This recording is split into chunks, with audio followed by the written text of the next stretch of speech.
da casa, para que a gente tenha uma boa intuição. Que hoje a gente vai falar de um assunto muito sério, que a Organização Mundial de Saúde diz que é o mal do século. A gente vai falar de ansiedade e depressão. Quem nunca passou por ela, minimamente conhece alguém que tem. É porque é um problema, é uma doença que a cada dia está acometendo mais pessoas. Mas a primeira coisa que a gente tem que pensar, saber separar, é o que é depressão, o que é tristeza e o que são outras doenças. Por isso a gente precisa da ajuda profissional, a gente precisa da ajuda de um médico, a gente precisa do diagnóstico de um profissional. Por quê? Algumas doenças, elas têm características muito parecidas com a depressão. A anemia profunda, por exemplo, ela causa tanta... a pessoa fica tão debilitada, tão sem ânimo, tão caída, que ela tem características parecidas com a da depressão. E existem pessoas que ficam deprimidas, ou seja, com uma tristeza muito profunda, mas não tem efetivamente depressão. A gente precisa do diagnóstico para saber separar. Porque a depressão não é uma doença nova, ela existiu desde sempre, mas ela era chamada de melancolia. Freud, em 1917, ele escreveu um livro que ele fala da melancolia. Ele intitulou esse livro de Melancolia. E ele diz que nós vamos vivenciar a tristeza muitas vezes ao longo da nossa vida. De fato, a tristeza, ela é inerente a nós humanos. Joana de Ângeles, inclusive, diz que a insatisfação e a tristeza, elas são importantes para nós, porque é através dela que a gente se movimenta. Quem é que procura ajuda ou uma religião se estiver se sentindo muito bem, se a vida estiver toda cor-de-rosa? Ninguém procura se modificar se tiver tudo em paz, tudo direitinho. A gente normalmente procura quando a gente está mal, né? Então a tristeza e a insatisfação, elas são importantes. Mas Freud diz nesse livro que é normal é que a gente sinta tristeza nas nossas perdas. Por exemplo, na perda de um emprego, na perda de um animalzinho, na perda de uma amizade, na perda de bens materiais, na perda de um relacionamento, na perda de um ente querido. É normal que a gente sinta tristeza, mas a tristeza, ela tem que durar, essa tristeza profunda, ela tem que durar de 4 a 5 semanas no máximo, porque quando passa disso, ela fica patológica, ela vira depressão. Essa tristeza vira melancolia, que é a depressão. Aí ela já vira efetivamente doença. A ansiedade é a mesma coisa. Nós podemos sentir ansiedade. Por exemplo, se a gente for fazer uma prova, uma entrevista de emprego, se a gente estiver passando por um problema de saúde, for ao médico, a gente pode ter ansiedade. Quando a gente vai passar uma situação desagradável ou uma situação de perigo, a gente pode ter ansiedade. Ansiedade quer dizer angústia. A gente pode ter a angústia.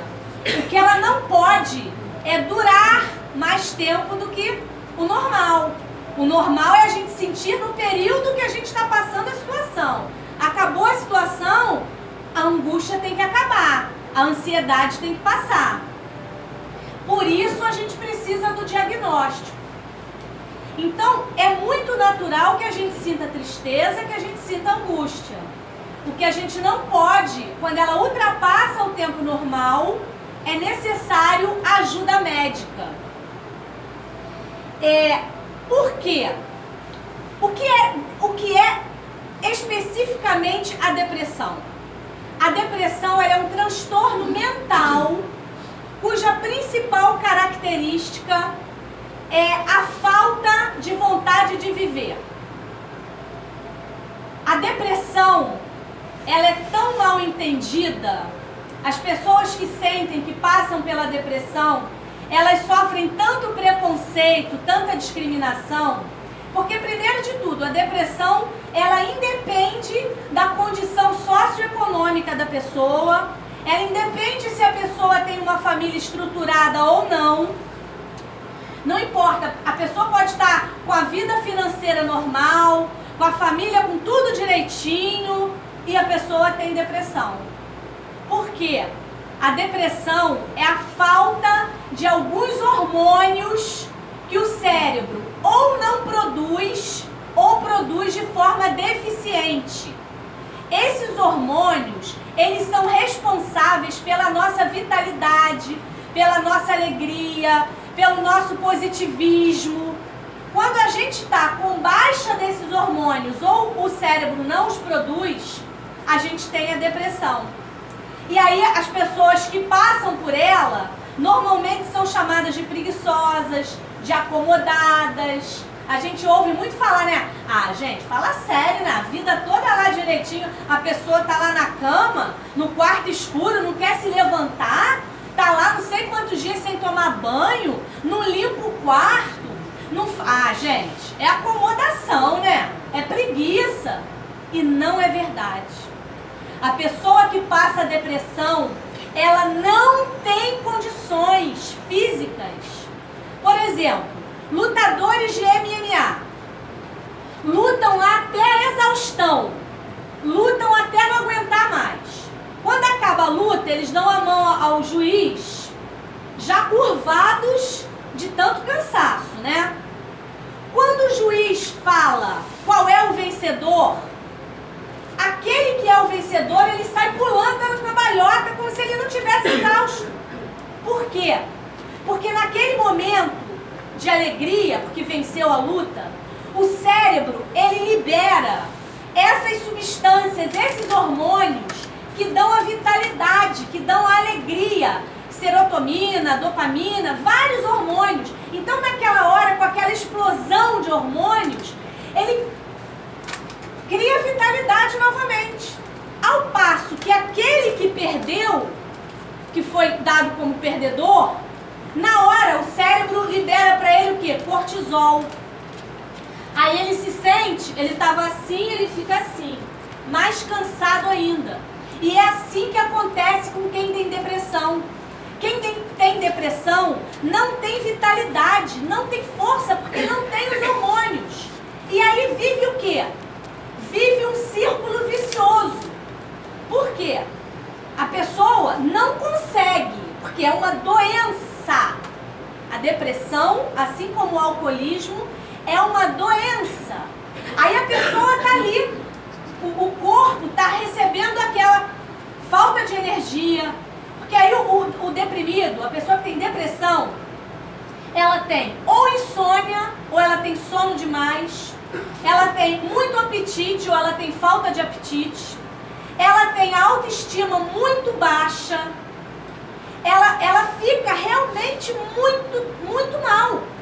Ela não tem energia, ela não tem força. Quantas pessoas são pessoas normais, com a higiene boa, e quando estão passando por depressão não tomam nem banho, não conseguem, não tem vitalidade, é mais forte do que a pessoa. Isso é natural. Então a pessoa que tem depressão vive um círculo vicioso porque já tem isso tudo. Aí vai adoecendo outros órgãos, porque aí vai ficando revoltada, porque ninguém entende quem tem depressão, quem não tem conhecimento da doença não compreende, e aí é difícil a convivência no trabalho, com os amigos, na família, é muito difícil, porque fica todo mundo cobrando. Ah, que é isso, a pessoa está acomodada, preguiçosa. Quem não tem conhecimento vai para o lado da ignorância. Ignorância no sentido de não conhecer mesmo. Então o depressivo, a pessoa com depressão, ela vai acumulando isso tudo. E aí entra o quê? A medicina, ela já sabe que a depressão é a falta ou a deficiência desses hormônios. Mas não consegue explicar, a medicina não explica, por que o cérebro não produz esses hormônios, que causam não só a depressão, mas vários outros transtornos mentais. A gente tem o transtorno obsessivo compulsivo, a bipolaridade, a esquizofrenia, o transtorno de ansiedade generalizado. A medicina já conseguiu separar em vários códigos, mas não consegue explicar o porquê o cérebro não produz ou deixa de produzir em determinada época. E aí entra o espiritismo para dizer pra gente o porquê. O porquê o cérebro não produz esses hormônios. Porque só em determinada época. Hoje, a gente sabe que a depressão, ela acomete mais as mulheres, mas homens também têm. E até crianças têm a depressão. Estima-se que de 15 a 20% das pessoas que têm depressão cheguem ao suicídio. Porque é um conjunto de situações, e aí vem o espiritismo mostrar pra gente o que acontece. O pano de fundo da depressão e dessas doenças, desses transtornos mentais, o pano de fundo é a culpa. A pessoa que tem depressão, ela traz, na verdade, todos nós trazemos, né? A gente já falou, a gente já sabe que a vida não cessa. Não existe uma parada. A gente morreu, o corpo morreu, mas a vida não parou. A gente não para, não cessa. Então a gente continua. Se a gente continua, a gente vai levar para onde a gente for todas as nossas angústias, todas as nossas dores, todos os nossos fracassos, os nossos arrependimentos, as nossas culpas, a gente vai levar. E quando a gente encarna, a gente continua sendo a gente mesmo, a gente faz o quê? Traz toda essa bagagem.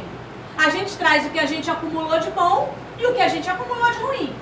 Então a gente traz para a nossa encarnação as nossas culpas, os nossos arrependimentos e os nossos fracassos, as nossas tristezas. A gente traz. E aí a gente nasce e vai vivendo. Em algum momento da vida, a gente tem um dispositivo. Pode ser uma bobagem, pode ser uma perda, ou pode ser um aborrecimento bobo. Ele é um dispositivo para o cérebro parar de produzir esses hormônios. E aí imaginem, a pessoa, mesmo sem consciência, traz aquele sentimento ruim, de culpa, de fracasso, de tristeza, de arrependimento. Aí o cérebro para de produzir as substâncias. E aí o corpo físico vai ficando doente. E aí o núcleo não entende. A pessoa fica o quê? Revoltada. Ela vai piorando com a falta de compreensão. E o que é preciso fazer nessa hora? Então, já sabendo que esses transtornos mentais, vejam bem, primeiro de tudo, a gente tem que se libertar do preconceito, porque muita gente ainda tem o preconceito de achar que psiquiatra é lugar para louco. Quantas pessoas foram internadas em manicômios como loucas e nunca foram loucas? Muitas tinham mediunidade aflorada no passado, porque a medicina ela não reconhecia a espiritualidade. Hoje já é matéria de medicina. A espiritualidade já é matéria curricular na faculdade de medicina. Então antes, como a medicina não reconhecia a espiritualidade, muitos que tinham a mediunidade aflorada eram internados como loucos. Então, psiquiatra não é lugar para loucos só não, trata também de loucos.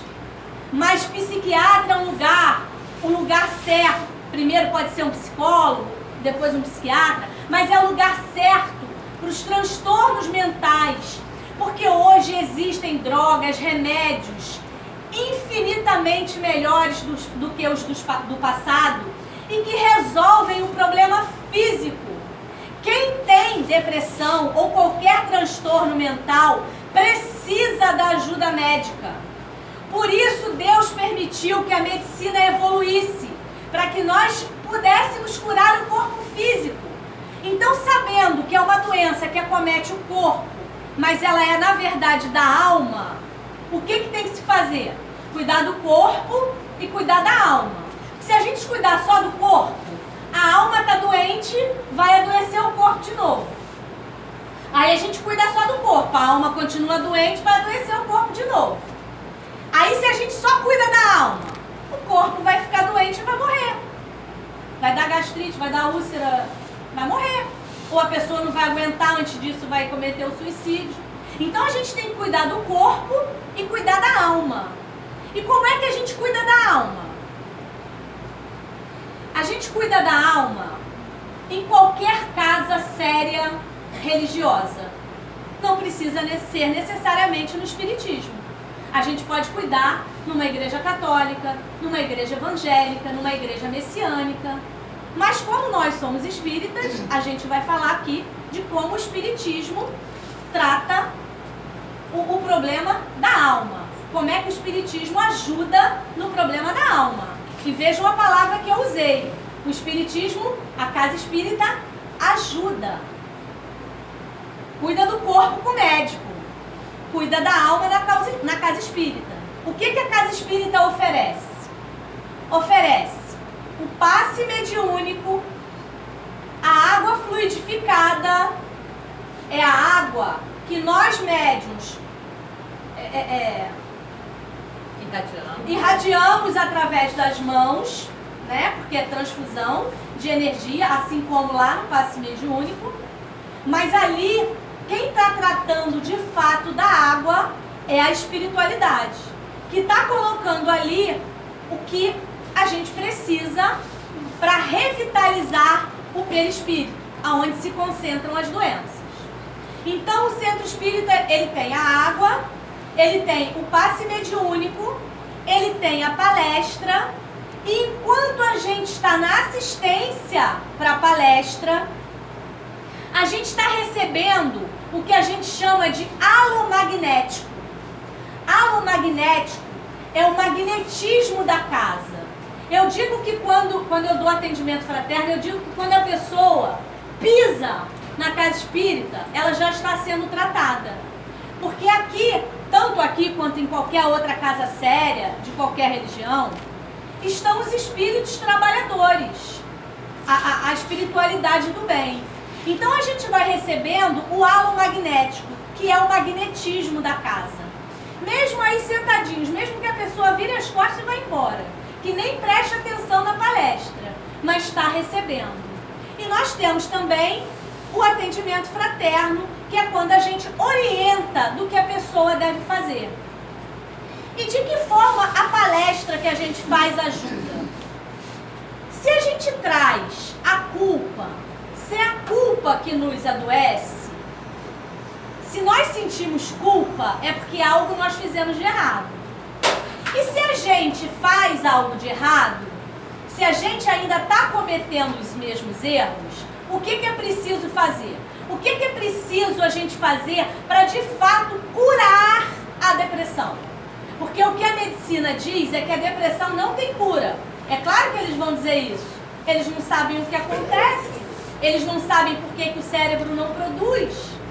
Então não tem cura. Cedo ou tarde pode voltar, você pode estar controlado, mas aí o cérebro pode voltar a não produzir o hormônio. Pode. Se a pessoa não curar. Por que a gente trouxe da outra vida? Porque a gente não curou. A gente não providenciou a autocura. E o que a palestra faz? A palestra faz a gente promover a reforma íntima. Cada vez que a gente aprende um pouquinho na palestra, a gente vai se melhorando. A gente vai sendo mais benevolente, mais caridoso, mais compreensivo. A gente vai entendendo que todos os males que a gente tem fomos nós mesmos que provocamos. Tudo que a gente passa de ruim não é culpa do outro, não é culpa da vida, não é culpa de Deus, é culpa nossa. Então, à medida que a gente vai entendendo isso e promovendo a nossa melhora interior, quando a gente vai combatendo o ciúme, a inveja, a maledicência, quando a gente vai promovendo isso e vai escutando a palestra, vai escutando a preleção, os livros, quando a gente vai lendo, a gente vai se modificando. E aí a gente vai curando o que de fato nos faz adoecer. Então a depressão, a ansiedade, todos os transtornos mentais, eles precisam que a gente cuide do corpo, com a medicina terrena, com remédio. Que a gente cure da alma, promovendo essa melhora nossa interior, essa compreensão. E os familiares, os amigos, são fundamentais no entendimento que a pessoa realmente está doente. E uma forma de prevenir a depressão e os transtornos mentais é combatendo o estresse. O estresse se combate muito bem com exercícios físicos, com boa alimentação, com bons pensamentos. E melhorando também a nossa autoestima. Porque a depressão, ela bota a nossa estima lá embaixo.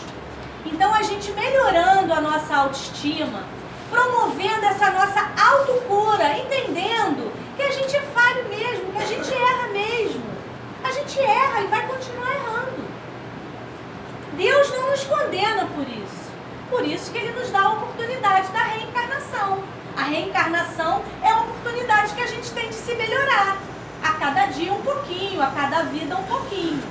Então, para a gente combater a depressão e todos os transtornos mentais e prevenir, é cuidando mais de nós mesmos. E lembrando, para a gente terminar, vocês sabem que eu gostaria de ficar aqui mais 2 horas falando. Falar não é problema comigo.